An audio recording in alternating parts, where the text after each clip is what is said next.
नमस्कार, आप देख रहे हैं आर हिंदुस्तान न्यूज। आनंद सक्सेना के साथ कानपुर देहात से संवाददाता अजय तिवारी की रिपोर्ट। कानपुर देहात 2 लाख में तंत्र क्रिया कराने के नाम पर बुलाया, शराब पिलाकर खेत में उतारा मौत के घाट, सबूतों को आत्महत्या का रूप देने की कोशिश।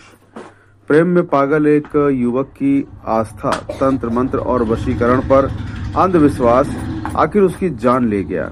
राजा बाबू नाम के युवक की हत्या का सनसनीखेज खुलासा पूछताछ में तब खुलासा हुआ जब आरोपी तांत्रिक पुलिस के हत्थे चढ़ गया, जो खुद को वशीकरण तांत्रिक बताकर तंत्र मंत्र की विद्या में लोगों को फंसाकर वसूली करता था।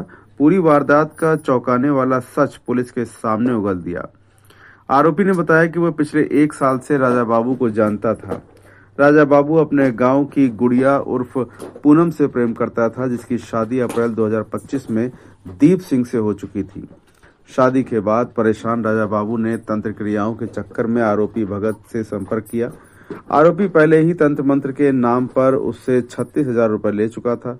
बाद में जब गुड़िया का पति से विवाद हो गया, उसके बाद मायके लौटी तो राजा बाबू को लगा कि तंत्र मंत्र काम कर गया, लेकिन कुछ दिन बाद वह वापस ससुराल चली गई, जिसके बाद राजा बाबू फिर से तंत्र क्रिया कराने पर अड़ गया। आरोपी ने इस बार 6 लाख रुपए की मांग किया और कहा इस बार वो हमेशा के लिए आ जाएगी, बड़ी पूजा करनी होगी। बाद में तांत्रिक 2 लाख रुपए में तैयार हो गया। 24 नवंबर को शाम दोनों औनहा पहुंचे। शराब और मिठाई खरीदकर सैयद बाबा मजार के पास खेत में गए। आरोपी और मृतक ने पहले खूब शराब पी। जब ज्यादा नशा हो गया, फिर पैसे के लेन देन में लड़ने लगे।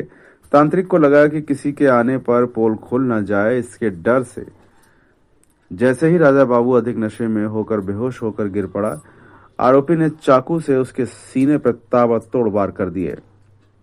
बाद में फोटो उसकी छाती पर रखकर ब्लेड पर खून लगाकर मौके को आत्महत्या जैसा दिखाने की कोशिश किया। इसके बाद आरोपी उसका मोबाइल, बैग, 1.5 लाख रुपए और लेकर फरार हो गया।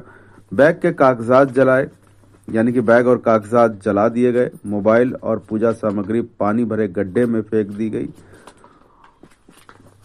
और हत्या में इस्तेमाल चाकू पास की झाड़ियों में छिपा दिया गया।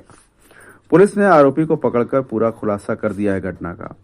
पुलिस अधीक्षक श्रद्धा नरेंद्र पांडे द्वारा अवगत कराया गया।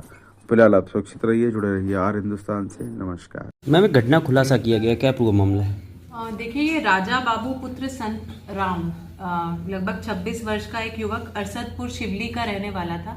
इसकी हत्या हो गई थी 24/11 को और बाद पीएम ये बात खुली कि ये इसका कॉज ऑफ डेथ, पहले हम लोग ये सोच रहे थे कि शायद सुसाइड हो, लेकिन बाद पीएम ये बात खुली कि ये मर्डर का केस है, जिसमें कि Neelu son of Vinod Gautam age 25 द्वारा इसकी हत्या की गई। जिस घटना को खोलते हुए हमने आला कत्ल और सारी चीजें और अन्य जो भी चीजें हैं इसकी बरामद की, तो इसमें बात ये निकल के आई है कि राजा बाबू एक लड़की को पसंद करता था, जिसकी अप्रैल महीने में शादी कहीं और हो गई और वो गांव से चली गई। तब इस राजा बाबू ने नीलू को कांटेक्ट किया था और नीलू तंत्र क्रिया करता है, उसको 36,000 रुपए देके कुछ क्रियाएं करी थी।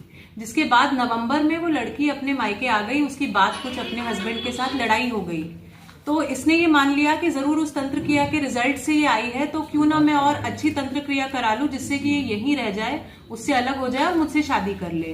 तो इसी के क्रम में उसने पुनः नीलू से कांटेक्ट किया, उसको लगभग 1.5 लाख रुपए दिए और तंत्र क्रिया कराने के लिए गए, जिसमें कि कई सारी चीजें जैसे कि मृतका की फोटो, शादी के पहले बाद की मिठाइयाँ, कलेवा और अन्य जो भी यंत्र तंत्र उसने समझाए होंगे नीलू ने, वो लेकर के पहुंचा। लेकिन चूंकि दोनों जन ने दारू पिया था और पैसे के अमाउंट को लेकर के दोनों में अनबन हो गई, तो गुस्से में आकर और नशे की हालत में नीलू ने इस पे अटैक किया और इसकी मौके पर मृत्यु हो गई, जिसके बाद नीलू वहां से फरार हो गया। कल हम लोगों ने 29 को नीलू को अरेस्ट कर लिया और उसकी निशादेही पे सारे जो भी आइटम्स उसने डिस्पोज किए थे, जिसमें कि आला कत्ल प्लस कुछ पेपर्स जो उसने जलाए थे, मृतक का मोबाइल, इन सब चीजों को हमने कल रिकवर करके इसको हिरासत में ले लिया। मैम किस पॉइंट से ये क्लू मिला और किस तरीके से खुलासा हुआ? दो चीजों से क्लू मिला। एक तो पीएम में जो कॉज ऑफ डेथ जिस तरह से आया वो सुसाइड नहीं लग रहा था, और उसके बाद फैमिली मेंबर्स ने, जो मृतक के फैमिली मेंबर्स है, उसने ये बताया कि इसने फोन करके नीलू ने ही इसको बुलाया था।